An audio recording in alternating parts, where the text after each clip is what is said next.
ಓಂ ಆಂಜನೇಯಾಯ ವಿದ್ಮಹೇ ವಾಯುಪುತ್ರಾಯ ಧೀಮಹಿ ತನ್ನೋ ಹನುಮಾನ್ ಪ್ರಚೋದಯಾತ್. ನಮಸ್ಕಾರ, ನಾನು ಬಜ್ಜ ಶಿವಪ್ರಕಾಶ್, ಅಸ್ಟ್ರೋವಸ್ತು ಬೆಂಗಳೂರು. ಯಾರು ಫಸ್ಟ್ ಟೈಮ್ ನನ್ನ ವಿಡಿಯೋ ನೋಡ್ತಾ ಇದ್ದೀರಾ, ಬೆಲ್ ಐಕಾನ್ ಹಿಟ್ ಮಾಡಿ, ನೋಟಿಫಿಕೇಶನ್ ಎನೇಬಲ್ ಮಾಡ್ಕೊಳ್ಳಿ. ನಾನು ಯಾವುದೇ ಒಂದು ಹೊಸ ವಿಡಿಯೋ ಮಾಡಿದ ತಕ್ಷಣ ನೋಟಿಫಿಕೇಶನ್ ಬರುತ್ತೆ. ಇವತ್ತಿನ ದಿನ ಜ್ಯೋತಿಷ್ಯ ಶಾಸ್ತ್ರದಲ್ಲಿ ಡೀಪ್ ಆದ ಸಬ್ಜೆಕ್ಟ್, ಸೀಕ್ರೆಟ್ ಆದ ಒಂದು ವಿಷಯ, ನಿಮ್ಮ ಲಗ್ನ ಡಿಗ್ರಿ.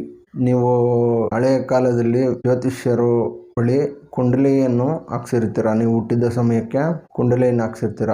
ಆದರೆ ಆ ಕುಂಡಲಿಯಲ್ಲಿ ಗ್ರಹಗಳು ಯಾವ ಯಾವ ರಾಶಿಗಳಲ್ಲಿದೆ ಎಂದು ಬರೆದಿರುತ್ತಾರೆ. ಆದರೆ ಇದರಲ್ಲಿ ನಿಜವಾಗಿ ಇರತಕ್ಕಂತಹ ಸೀಕ್ರೆಟ್ ಏನಂತಂದರೆ, ಲಗ್ನ ಪ್ರಾರಂಭವಾಗುವ ಬಿಂದು, ಯಾವುದೇ ಗ್ರಹ ಒಂದು ರಾಶಿಯಲ್ಲಿ ಮಧ್ಯ ಬಿಂದುವಿನಲ್ಲಿ ಪ್ರಾರಂಭವಾದಾಗ, ಉದಾಹರಣೆಗೆ 15 ಡಿಗ್ರಿಯಲ್ಲಿ ಒಂದು ಲಗ್ನ ಬಿಂದು ಒಂದು ರಾಶಿಯಲ್ಲಿ ಇದ್ದಾಗ, ಅದು ಪೂರ್ಣವಾಗಿ ಆ ರಾಶಿಯ ಅಧಿಪತಿ ಪೂರ್ಣವಾಗಿದೆ ಎಂದು ಅರ್ಥ. ಹಾಗಿಲ್ಲದೆ 29 ಡಿಗ್ರಿಯಲ್ಲಿ ಲಗ್ನ ಬಿಂದು ಪ್ರಾರಂಭವಾಗಿದ್ದಾಗ ಆ ರಾಶಿ ಅಧಿಪತಿ, ಲಗ್ನಾಧಿಪತಿ ಒಬ್ಬರೇ ಆಗುವುದಿಲ್ಲ, ಬದಲಿಗೆ 2 ಲಗ್ನಗಳಿಗೂ ಅರ್ಧ ಭಾಗ ಲಗ್ನಾಧಿಪತಿಗಳಾಗುತ್ತಾರೆ. ಉದಾಹರಣೆಗೆ ನಾನು ಎಕ್ಸಾಂಪಲ್ ಚಾರ್ಟ್ನ ಕೊಡ್ತಾ ಇರ್ತೀನಿ ನೋಡಿ. ಉದಾಹರಣೆಗೆ 29 ಡಿಗ್ರಿಯಲ್ಲಿ ಮೇಷ ಲಗ್ನವನ್ನು ತೆಗೆದುಕೊಂಡಾಗ, ಕಾಲಪುರುಷ ಚಕ್ರಕ್ಕೆ ಪ್ರಥಮ ರಾಶಿ ಮೇಷ ಲಗ್ನವನ್ನು ತೆಗೆದುಕೊಂಡಾಗ, 29 ಡಿಗ್ರಿಯಲ್ಲಿ ಮೇಷ ಲಗ್ನದಲ್ಲಿ ಲಗ್ನ ಬಿಂದು ಪ್ರಾರಂಭವಾದಾಗ ಅದು 14 ಡಿಗ್ರಿ ವೃಷಭ ರಾಶಿಯವರೆಗೂ ಮುಂದುವರಿಯುತ್ತದೆ. 14 ಡಿಗ್ರಿ ವೃಷಭ ರಾಶಿ ಈ ಕಡೆ 15 ಡಿಗ್ರಿ ವರೆಗೂ ಮೇಷ ಲಗ್ನ ಮತ್ತು ವೃಷಭ ಲಗ್ನ ಎರಡೂ ಸೇರಿ ಒಂದು ಲಗ್ನವಾಗುತ್ತದೆ, ಒಂದು ಭಾವವಾಗುತ್ತದೆ. ಇದು ಭಾವಕುಂಡಲಿ. ಈ ಕುಂಡಲಿಯಲ್ಲಿ ಗ್ರಹಗಳು ಸ್ಥಿತವಾಗಿದ್ದಾಗ, ನಿಮಗೆ ಈಗ ಪ್ರಾರಂಭವಾದ ಬಿಂದು 29 ಡಿಗ್ರಿ ಎಂದು ನಾನು ತಿಳಿಸಿದ ಹಾಗೆ, ಇದೇ ಬಿಂದುವಿನಲ್ಲಿ ಬೇರೆ ಗ್ರಹಗಳು ಇದ್ದಾಗ, ಉದಾಹರಣೆಗೆ 29 ಡಿಗ್ರಿಯಲ್ಲಿ ಲಗ್ನ ಬಿಂದು ಪ್ರಾರಂಭವಾಗಿ ಗುರುವು 15 ಡಿಗ್ರಿಯಲ್ಲಿದ್ದಾಗ, ಮೇಷರಾಶಿಯಲ್ಲಿ 15 ಡಿಗ್ರಿಯಲ್ಲಿದ್ದಾಗ ಆ ರಾಶಿಯು 12ನೇ ರಾಶಿಯಾಗುತ್ತದೆ. 12ನೇ ರಾಶಿಯಾದರೂ ಗುರುವು ಒಳ್ಳೆಯ ಫಲವನ್ನೇ ಕೊಡುತ್ತಾನೆ. ಆದರೆ ಗುರುವು ಮಧ್ಯಬಿಂದುವನ್ನು ತೆಗೆದುಕೊಂಡಾಗ, ದೃಷ್ಟಿಸುತ್ತಿದ್ದಾಗ, 29 ಡಿಗ್ರಿ ನಾವು ಲೆಕ್ಕವನ್ನು ತೆಗೆದುಕೊಂಡಾಗ, ಗುರುವು 15 ಡಿಗ್ರಿಯಲ್ಲಿದ್ದಾಗ ಗುರುವು ಸ್ವಕ್ಷೇತ್ರದಲ್ಲಿದ್ದಾಗೆ ಆಗುತ್ತದೆ. ಹಾಗೆಯೇ ಮೇಷದಲ್ಲಿದ್ದರೂ ಗುರುವು ಒಳ್ಳೆ ಫಲವನ್ನೇ ಕೊಡುತ್ತಾನೆ. ನಾನು ಇದು ಯಾವುದರ ಬಗ್ಗೆ ಹೇಳುತ್ತಿದ್ದೇನೆ ಎಂದರೆ, ಗುರುವಿನ ದೃಷ್ಟಿ ಯಾವ ಭಾವದ ಮೇಲೆ ಬೀಳುತ್ತದೋ ಪೂರ್ಣವಾಗಿ ಆ ಭಾವಗಳು ಶುಭವಾಗುತ್ತವೆ. ಆದ್ದರಿಂದ ಉದಾಹರಣೆಗೆ ಮೇಷ ಲಗ್ನವನ್ನು ತೆಗೆದುಕೊಂಡಾಗ, ಅಷ್ಟಮಾಧಿಪತಿಯಾದ ಕುಜನು ತುಲಾರಾಶಿಯಲ್ಲಿ ಇದ್ದಾಗ, ಸಪ್ತಮ ಭಾವದಲ್ಲಿ ಅಷ್ಟಮಾಧಿಪತಿ ಇದ್ದಾನೆ ಎಂದು ಲೆಕ್ಕವನ್ನು ತೆಗೆದುಕೊಂಡಾಗ, ಆ ಭಾವಾಧಿಪತಿ 29 ಡಿಗ್ರಿಯಲ್ಲಿದ್ದಾಗ ಮಾತ್ರ ಅಷ್ಟಮ ಭಾವವಾಗುತ್ತದೆ. ಯಾವ ರಾಶಿಯಲ್ಲಿ? ತುಲಾರಾಶಿಯಲ್ಲಿ 29 ಡಿಗ್ರಿ ಮೇಲೆ ಇದ್ದಾಗ 15 ಡಿಗ್ರಿ ಹಿಂದೆ ಮತ್ತು 15 ಡಿಗ್ರಿ ಹಿಂದೆ ಗ್ರಹಗಳು ತಮ್ಮ ಬಿಂದುವನ್ನು ವೀಕ್ಷಿಸುವ ಸಾಮರ್ಥ್ಯವಿರುತ್ತದೆ. ಗುರುವು 20 ಡಿಗ್ರಿವರೆಗೂ ಶುಭತ್ವವನ್ನು ಕೊಡುತ್ತಾನೆ. 15 ಡಿಗ್ರಿವರೆಗೂ ವೀಕ್ಷಿಸಿದರೂ ಗುರುವು ಉತ್ತಮ ಫಲವನ್ನು ಕೊಡುತ್ತಾನೆ. 25 ಡಿಗ್ರಿಗಿಂತ ಹೆಚ್ಚಿಗೆ ಹೋದಲ್ಲಿ ಅದು ವೀಕ್ಷಣೆ ಇದ್ದರೂ ಫಲವನ್ನು ಕೊಡಲು ಶಕ್ತಿ ಹೊಂದಿರುವುದಿಲ್ಲ. ಹಾಗಾಗಿ ಗುರುವೇ ಆಗಲಿ, ಶುಕ್ರನೇ ಆಗಲಿ, ಗುರುವು 100% ಶುಭ ಗ್ರಹವಾಗಿ ದೃಷ್ಟಿಸುತ್ತಿದ್ದರು, ಗುರುವಿಗೆ ಯಾವುದೇ ಅಧಿಪತ್ಯ ಬಂದಿದ್ದರು, ಅಷ್ಟಮಾಧಿಪತ್ಯ, ರೋಗ ಋಣ, 6ನೇ ಅಧಿಪತ್ಯ ಬಂದಿದ್ದರು, 12ನೇ ಅಧಿಪತ್ಯ ಬಂದಿದ್ದರೂ ಗುರುವಿಗೆ ದೃಷ್ಟಿ ಮಾತ್ರ ಶುಭವಾಗಿರುತ್ತದೆ. ಆದ್ದರಿಂದ ಗುರುವು ದೃಷ್ಟಿಸುತ್ತಿರುವ ಗ್ರಹಗಳು ಯಾವ ಡಿಗ್ರಿಯಲ್ಲಿದೆ ಎಂದು ನೋಡಿ ತಿಳಿದುಕೊಂಡಾಗ ಫಲಗಳು ಪೂರ್ಣವಾಗಿ ಶುಭತ್ವವನ್ನು ಕೊಡುತ್ತವೆ. ಗುರುವು 100% ಶುಭ ಗ್ರಹ, ಶುಕ್ರನು 80% ಶುಭ ಗ್ರಹ. ಹಾಗೆಯೇ ಪೌರ್ಣಮಿ ಚಂದ್ರನು ಶುಭ ಗ್ರಹನಾಗಿದ್ದು, ಬುಧನು ಒಂಟಿಯಾಗಿದ್ದಲ್ಲಿ ಶುಭ ಗ್ರಹ.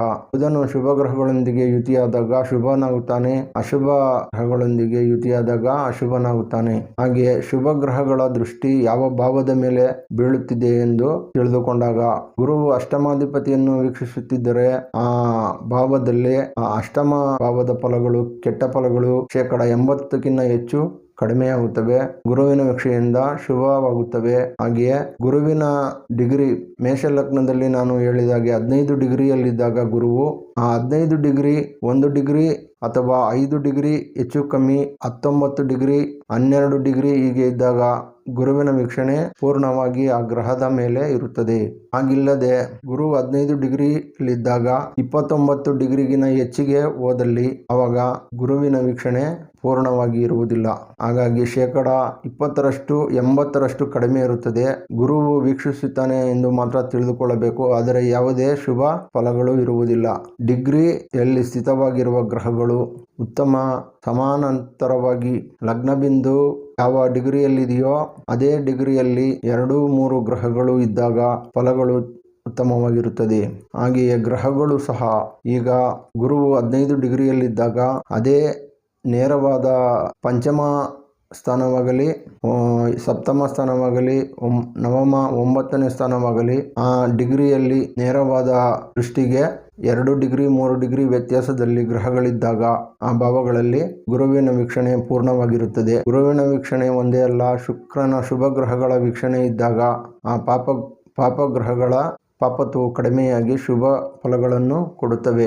ನೀವು ಸುಮ್ಮನೆ ಒಂದು ರಾಶಿಯಲ್ಲಿ ಒಂದು ಗ್ರಹ ಇದೆ, ಗುರು ವೀಕ್ಷಿಸುತ್ತಿದೆ, ಆ ಗ್ರಹವನ್ನು ಶುಭ ಫಲಗಳು ಕೊಡುತ್ತವೆ ಎಂದರೆ ಹಾಗೆ ಕೊಡಲು ಬರುವುದಿಲ್ಲ. ಹೀಗಿದ್ದಾಗ ಯಾವುದಾದರೂ ಒಂದು ಗ್ರಹ 30 ಡಿಗ್ರಿಯಲ್ಲಿದ್ದಾಗ ಅದು ತನ್ನ ವೀಕ್ಷಣೆಯನ್ನು 15 ಡಿಗ್ರಿ ಹಿಂದೆ ಹಾಗೂ 15 ಡಿಗ್ರಿ ಮುಂದೆ ಇದ್ದಾಗ ಆ ಭಾವ ಮಧ್ಯಬಿಂದು 15 ಡಿಗ್ರಿ ಮಾತ್ರ, 30 ಡಿಗ್ರಿಯಲ್ಲಿರುವ ಗ್ರಹ 15 ಡಿಗ್ರಿ ಮಾತ್ರ ವೀಕ್ಷಿಸಲು ಸಾಧ್ಯವಿರುತ್ತದೆ. 15 ಡಿಗ್ರಿಗಿನ ಹೆಚ್ಚಿಗೆ ಇದ್ದಲ್ಲಿ ಅದು ಬೇರೆ ಭಾವವಾಗುತ್ತದೆ. ಇಲ್ಲಿ ರಾಶಿಯನ್ನು ನಾನು ಹೇಳುತ್ತಿಲ್ಲ, ಭಾವನಕಾಶೆ ಇದು. ಭಾವನಕಾಶೆಯಲ್ಲಿ ಭಾವದ ಫಲವೇ ಬೇರೆ ಆಗುತ್ತದೆ. ಉದಾಹರಣೆಗೆ ಲಗ್ನದಲ್ಲಿ ಗುರುವಿದ್ದಾಗ 15 ಡಿಗ್ರಿಯಲ್ಲಿ ಲಗ್ನವಿದ್ದು ಅದೇ ಡಿಗ್ರಿಯಲ್ಲಿ ಗುರುವಿದ್ದಾಗ ಗುರುವು ದಿಗ್ಬಲವನ್ನು ಹೊಂದುತ್ತದೆ. 15 ಡಿಗ್ರಿಯಲ್ಲಿ ಪಂಚಮದಲ್ಲಿ ಅಂದರೆ ಸಿಂಹದಲ್ಲಿ ಯಾವುದಾದರೂ ಒಂದು ಕುಜನೇ ಇದ್ದಾಗ, ಸಿಂಹದಲ್ಲಿ ಕುಜ 15 ಅಥವಾ 14, 12, 17 ಈ ತರಹ ಇದ್ದಾಗ ಪೂರ್ಣವಾದ ದೃಷ್ಟಿ ಗುರುವಿನ ದೃಷ್ಟಿ ಕುಜನ ಮೇಲಿರುತ್ತದೆ. ಹೀಗಿದ್ದಾಗ ಗುರುವಿನ ದೃಷ್ಟಿ ಶುಭ ಫಲಗಳನ್ನು ಕೊಡಲು ಸಾಧ್ಯವಾಗುತ್ತದೆ. ಹಾಗಿಲ್ಲದೆ ಕೊನೆಯ 30 ಡಿಗ್ರಿಯಲ್ಲಿದ್ದಾಗ ಕುಜನು ಗುರುವಿನ ದೃಷ್ಟಿ ಇರುವುದಿಲ್ಲ. ಅಲ್ಲಿ ಆಗ ಗುರುವಿನ ದೃಷ್ಟಿ ಇದೆ ಎಂದು ಮಾತ್ರ ನೀವು ತಿಳಿದುಕೊಳ್ಳುತ್ತೀರಾ, ಖಂಡಿತವಾಗಿಯೂ ಅದು ಗುರುವಿನ ದೃಷ್ಟಿ ಇರುವುದಿಲ್ಲ. ಮಧ್ಯಬಿಂದುವಿನಲ್ಲಿ ಲಗ್ನ ಪ್ರಾರಂಭವಾದಾಗ ಲಗ್ನ ಪೂರ್ಣವಾಗಿ ಪೂರ್ಣವಾದ ಲಗ್ನ ಒಬ್ಬನೇ ಆಗುತ್ತಾನೆ. ಹಾಗಿಲ್ಲದೆ 29 ಡಿಗ್ರಿ ಅಥವಾ 29.30 ಈ ತರ ಇದ್ದಾಗ ಮುಂದಿನ 14 ಡಿಗ್ರಿ ಮುಂದಿನ ಭಾವ, ಮುಂದಿನ ರಾಶಿ ಭಾವನಕಾಶೆಯಲ್ಲಿ ಅರ್ಧ ಲಗ್ನಾಧಿಪತಿಗಳಾಗುತ್ತಾರೆ. ಹೀಗೆ ಫಲ ನೋಡುವುದರಿಂದ ಪರಿಪೂರ್ಣವಾಗಿ ದೃಷ್ಟಿಗಳನ್ನು ನಾವು ತೆಗೆದುಕೊಂಡಾಗ ನಿಮಗೆ ದಶಾಂಗಗಳಲ್ಲೂ ಸಹ ಕಾರಕತ್ವಗಳು ಮತ್ತು ಆ ಭಾವದ ಫಲಗಳು ನಿಮಗೆ ತಿಳಿಯುತ್ತವೆ. ಉದಾಹರಣೆಯಲ್ಲಿ ನಾನು ಕೊಟ್ಟಿರುವಂತಹ ಉದಾಹರಣೆಗಳನ್ನು ನೀವು ನೋಡಿ ನಿಮ್ಮ ಲಗ್ನಗಳಿಗೆ ತಿಳಿದುಕೊಳ್ಳಿ. ಏನಾದರೂ ಪ್ರಶ್ನೆಗಳು ಮತ್ತು ಸಂದೇಹಗಳಿದ್ದಲ್ಲಿ ಕಾಮೆಂಟ್ಸ್ ಮಾಡಿ, ನಾನು ನಿಮ್ಮ ಕಾಮೆಂಟ್ಸ್ಗಳಿಗೆ ಉತ್ತರಿಸುತ್ತೇನೆ. ನಮಸ್ಕಾರ. ಬಜ್ಜ ಶಿವಪ್ರಕಾಶ್, ಅಸ್ಟ್ರೋ ವಾಸ್ತು, ಬೆಂಗಳೂರು.